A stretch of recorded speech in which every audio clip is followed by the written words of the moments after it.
अरे भाई मेरे से पूछ रहे थे कि हैरी भाई स्पेन अगर आ जाएंगे टूरिस्ट वीज़ा लेके नीदरलैंड का या कहीं और का, तो क्या हमारा कुछ हो सकता है? क्या हमारे पेपर बनेंगे? कुछ हमारा पक्का काम हो जाएगा, पदरोन्मेंट हो जाएगी हमारी, या कुछ हम कर सकते हैं?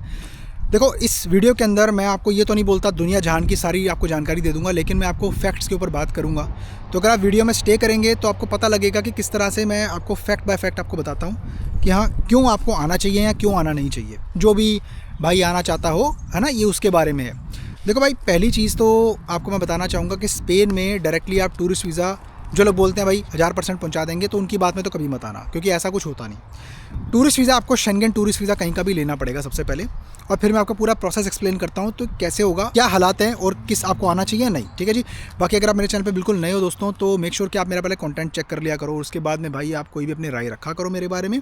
और उसके बाद अगर आपने डिसाइड करना है मेरे साथ में कोई भी कंसल्टिंग के लिए for any of our products and services मेरे साथ में या मेरी टीममेट के साथ में बात करने के लिए, तो आप कॉल मी वाले ऑप्शन पे यहाँ पे क्लिक करके आप जो है मेरे साथ में कंसल्टिंग बना सकते हैं, और अपने टाइम जोन के अनुसार आपने जो है मीटिंग ज्वाइन करनी है। लिंक आपको ऑटोमेटिकली ईमेल पर आ जाएगा। दोस्तों, मैं आपको रियलिटी बताता हूँ। स्पेन और पुर्तगाल ये ऐसी कंट्रियाँ हैं दोस्तों, ये उन्हीं के लिए हैं, काम करेंगी जिनके पास में कोई ना कोई एक्स्ट्रा सोर्स ऑफ इनकम रहा होगा या है, या इंडिया में या उनकी अपनी कंट्री में अपनी अपनी कोई ना कोई इनकम आ रही हो, या कोई रिटायरमेंट फ़ंड आ रहा हो, या कुछ ना कुछ हो इनमें। देखो, जैसा आप समझते हो ना कि अगर आप दुबई में या कहीं ना कहीं जॉब कर रहे हो कि मैं वहाँ से माइग्रेट होकर स्पेन अपनी फैमिली को बुलाऊँ और सेटल हो जाऊँ, तो पहली बात तो मैं आपको तरीका बता देता हूँ, और उसके बाद ये लीगल पाथवे जो मैं बताने जा रहा हूँ, और उसके बाद में आप डिसाइड करना इस सारे चीज़ों के बाद में कि आना चाहिए नहीं, आप खुद ही करोगे। अब देखो भाई, पहली चीज़ तो आपको एक टूरिस्ट वीज़ा चाहिए। शेंगन टूरिस्ट वीज़ा अप्लाई कर लो, चेक रिपब्लिक का, बुल्गारिया का, या फिर नीदरलैंड का। वैसे तो मैं ये बोलता हूँ कि बिल्कुल ही मिथ है ना, ये बिल्कुल ही बात झूठ है कि भाई आप इस कंट्री का अप्लाई करो तो इसमें वीज़ा मिल जाएगा, इसका अप्लाई करो इसका नहीं मिलेगा, क्योंकि Schengen visa after all is a Schengen visa, और टूरिस्ट वीज़ा को वो टूरिस्ट आपको एज अ टूरिस्ट ही समझेंगे। चाहे आप कोई आसान कंट्री का अप्लाई करो, चाहे मुश्किल जो आपके दिमाग में बनी हुई है ना चीज़, वो सब ऐसी बेकार की बातें हैं। आप किसी भी कंट्री का डालो, फ्रांस का भी डालोगे, स्विट्ज़रलैंड का भी डालोगे, हाँ, ये कि उनमें थोड़ा बैंक बैलेंस ज़्यादा शो करना पड़ेगा, ये बिल्कुल करेक्ट बात होगी।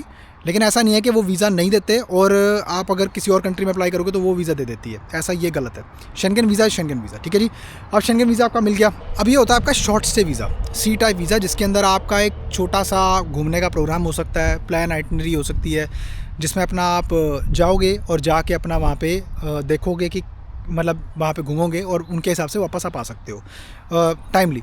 तो आजकल तो क्या है कि कई एम्बेसीज जो गारंटियाँ भी लेने लग गई हैं कि भाई आप यहाँ पे रिटर्न में दो, राइटिंग में दो, कि जब आप आओगे वापस तो आप यहाँ पे हाज़िरी लगाओगे अपनी। ऐसा हुआ है भाई, ठीक है। और इसके अलावा अब मैं बताता हूँ कि इसमें आपके अगर एक बार आपको टूरिस्ट वीज़ा मिल जाता है और आप जाते हो उधर, जाके आप फर्स्ट पॉइंट ऑफ जो आपकी एंट्री है, मान लो आप सिलेक्ट करते हो, आपने नीदरलैंड का अप्लाई कर लिया, नीदरलैंड का आप पहुंच गए उधर, और उसके बाद में आपने एंट्री लेने के बाद में डिसाइड किया मैं स्पेन चला जाता हूं अपनी फैमिली के साथ में डायरेक्टली। अगर आप जा रहे हो ना, तो मैं एक चीज़ यहाँ पे बता देता हूँ कि आपको बड़ी मुश्किल आने वाली है, सुनना भी ध्यान से। बच्चे के साथ में तो कभी मत जाना, फैमिली के साथ में जाते हो, दोनों इकट्ठे जाओगे, सहारा भी आता है, मुश्किलें भी आती हैं, तो अगर आप झेल सकते हो तो ठीक है।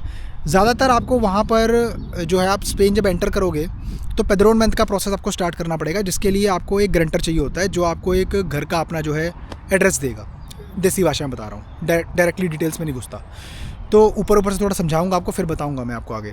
अभी इसमें क्या है कि आपने भाई कि कोई गारंटर को आपने ढूंढ लिया, और वो गारंटर आपका, ये भी बड़ा तगड़ा फ्रॉड है, कोई जेन्युइन है, पता नहीं, राह चलते फिरते भी भाई कई बंदे जेन्युइन काम कर देते हैं, कई बंदे ऑफिस में बैठ के ही फ्रॉड कर देते हैं ना, ऐसा भी सिस्टम है, आपको पता ही है। तो होते भाई देसी हैं, ठीक है। तो क्या है कि आपका जो है वो पेड्रोनमेंट का प्रोसेस है, वो पूरी आपको पैकेज देंगे, या फिर कई लोग सिर्फ और सिर्फ अपना घर का कॉन्ट्रैक्ट बेच रहे होते हैं, या आपको गारंटी बेच रहे होते हैं, सिर्फ एक आप पेड्रोन के लिए भी रिक्वायरमेंट है कि आपने लीगल स्टे लेनी है, तो ये आपको करना पड़ेगा।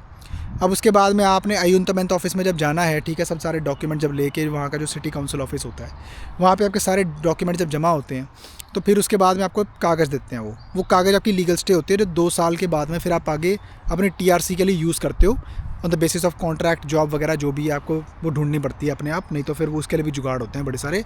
बता रहा हूँ मैं, रियलिटी बता रहा हूँ, ग्राउंड रियलिटी ये है। अच्छा जी, पहली चीज़ जैसे आप समझते हो, लाइक मैं यहाँ पे बोल रहा था कि आप अगर गल्फ़ में काम करते हो, इंडिया में, कहीं मिडल ईस्ट कंट्री में, कहीं ना कहीं आप सिंगापुर में, या फिर अगर आप मलेशिया में हो, तो आप ये सोचते हो कि इंग्लिश में हमारा काम चलता है, यूरोप में भी ऐसा ही होगा। ऐसा नहीं है भाई। देखो, स्पेन एक ऐसी कंट्री है जहाँ पर बड़ा ही स्ट्रॉन्ग लैंग्वेज का इन्फ्लुएंस है।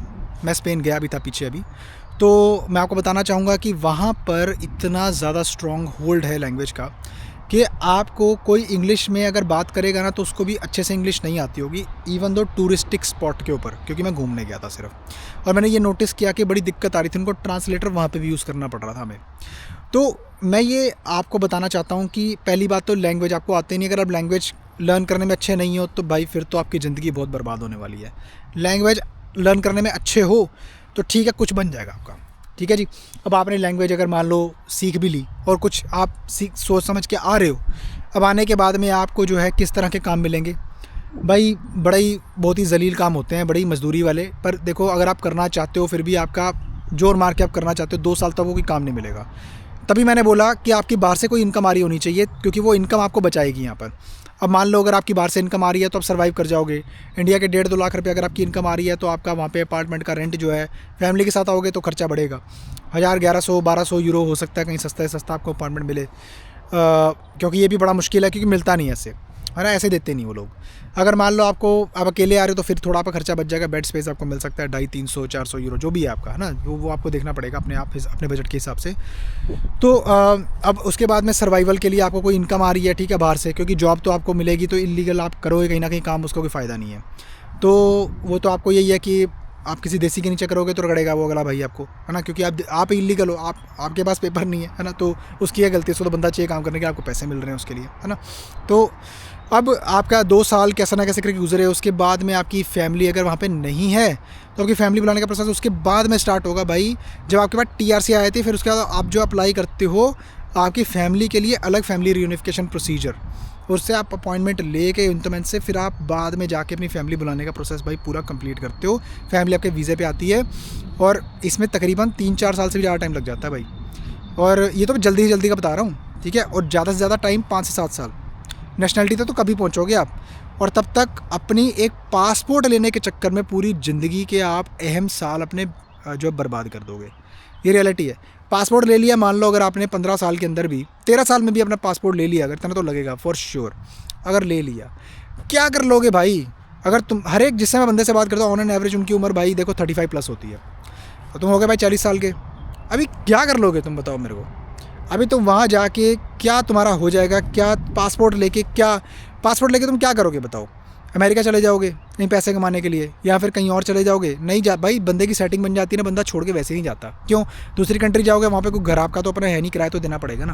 और फिर उसके बाद में आपके जॉब वगैरह ये सब कैसे करोगे आप यार मैनेज भाई। लैंग्वेज वहाँ पे भी डिफरेंट है तो कैसे करोगे। हर यूरोपियन कंट्री की डिफरेंट लैंग्वेज है। कुछ यूरोपियन कंट्री में सेम लैंग्वेज चलती है, लाइक जर्मन चलती है बहुत सारी जगह, फ्रेंच चलती है बहुत सारी जगह, लेकिन वो भी तो सीखनी पड़ेगी ना भाई, ऐसा नहीं आ जाएगी जादू से। स्पेनिश आपने सीख ली, वही 1000, 1200, 1300 सैलरी आपको मैक्स टू मैक्स मिलेगी, मैक्स टू मैक्स। वो भी कब, जब सेटल हो जाओगे, और वही रियलिटी रहेगी आपकी। नेशनलिटी के बाद भी वही रियलिटी रहेगी आपकी। हाँ, ये कह सकते हैं उन लोगों के लिए जिनको ये सब बजाय इसके सब मंजूर है, सिर्फ उनको ये चाहिए, उनको बेटर क्वालिटी ऑफ लाइफ चाहिए, बेटर सराउंडिंग चाहिए, कोई मैटर नहीं करता उनको ये सब चीज़ों से। वो बंदा भाई देख लो, आप अपने ऊपर अप्लाई कर लो, किसको आना है किसको नहीं आना अपने हिसाब से सोच लो। मेरी राय पूछोगे तो भाई मैं तो आपको यही बोलूँगा, जिस भाई के ऊपर कर्जा है या लोन लेके वो अगर बाहर आने की प्लानिंग कर रहा है ना, तो भाई वो बंदा तो मुझे भी कांटेक्ट ना करे प्लीज़। क्योंकि लोन लेकर अप्लाई करने वाला वीज़ा बंदा सबसे बड़ा बेवकूफ़ है, सबसे बड़ा बेवकूफ़। क्योंकि भाई उसने ये कैसे सोच लिया, मतलब फॉर ग्रांटेड कि उसको वीज़ा मिल ही जाएगा, है ना। तो चाहे मैं हूँ या चाहे कोई और बंदा है जिससे भी अप्लाई कर रहा है, चलो हम तो कोई ऐसी कोई बात भी नहीं करते, कोई और बंदा को 100% गारंटियाँ भी दे रहा है, भाई मत फंस जाना इस चक्कर में, आपकी ज़िंदगी बर्बाद हो जाएगी। क्योंकि भाई लोन लेकर वर्क परमिट का या कोई स्टूडेंट वीज़े का प्रोसेस या टूरिस्ट वीज़े के लिए भी आप अगर पैसे का लोन लेकर उठाकर अगर आ रहे हो, गारंटीड ये सोच के कि वीज़ा लगेगा, चल वीज़ा लग भी गया तो हालात मैंने आपको बता दिए क्या है, भाई मत करो। आपकी ज़िंदगी बिल्कुल बद से बदतर हो जाएगी, बदतर बिल्कुल। आप पछताओगे, रोज़ आप मरोगे इस चीज़ के लिए कि मैं क्यों आ गया। रियलिटी सराउंडिंग्स ऐसी, अगर आपको लाइफ चाहिए जीनी है ना, तो ये कंट्री ज़्यादातर उनके लिए, रिटायरीज़ के लिए, जिनके पास भाई मिलियंस और बिलियंस ऑफ डॉलर है, या जिनके पास में भाई करोड़ों रुपया पड़ा है, कहीं ना कहीं से रेंटल इनकम आ रही है बड़ी तगड़े वाली, और अपना आराम से रिटायर। तभी तो यहाँ पे इन्होंने जो है इस कंट्रीज़ में आपके वो रिटायरमेंट वीज़ा वगैरह निकाल रखे हैं कि आप नोमैड वीज़ा वगैरह हो गए, अभी स्पेन ने भी निकाला हुआ है डिजिटल नोमैड वीज़ा। अपना जो है आप कहीं से भी काम करो, स्पेन में आके रहो, उसकी इकॉनमी को अपना बूस्ट दो, क्योंकि ये कंट्रीज़ जो है, ये कंट्रीज़ आपको बेटर लाइफस्टाइल ज़रूर दे सकती हैं, लेकिन लाइफस्टाइल मेंटेन करने के लिए वो आपको इनकम भी रखनी पड़ेगी। यहाँ से आप आके इतना पैसा इन कंट्रीज़ में नहीं कमा पाओगे। ठीक है जी, ये रियलिटी आपको बतानी थी मैंने। बाकी आप समझदार हो, बाकी कहा सुना माफ़ भाई, कोई अगर आप मैंने बड़ी बात बोल दी हो किसी को तो ठीक है, आई अपोलोजाइज़, लेकिन ये रियलिटी है, बिल्कुल प्रैक्टिकल फैक्ट है। आप अपनी स्किल से कमाते हो, बिल्कुल सही बात है, तो आप आज़मा सकते हो। अगर आपको ऐसा लगता है कि हाँ मुझे तो मिल जाएगी जॉब, कोई टेंशन नहीं, स्पेन जाऊँगा तो मिल जाएगी जॉब, ठीक है भाई, कोई टेंशन नहीं है। अपनी अपनी मर्ज़ी होती है, रेकी है, बताना हमारा काम है, उसी के लिए भाई चैनल है हमारा। ठीक है जी, बाकी मैं मिलता हूँ आपको नेक्स्ट किसी शानदार वीडियो में, तब तक के लिए अपना बहुत सारा ख्याल रखिए, अपने भाई को दुआओं में याद रखिए। नमस्कार।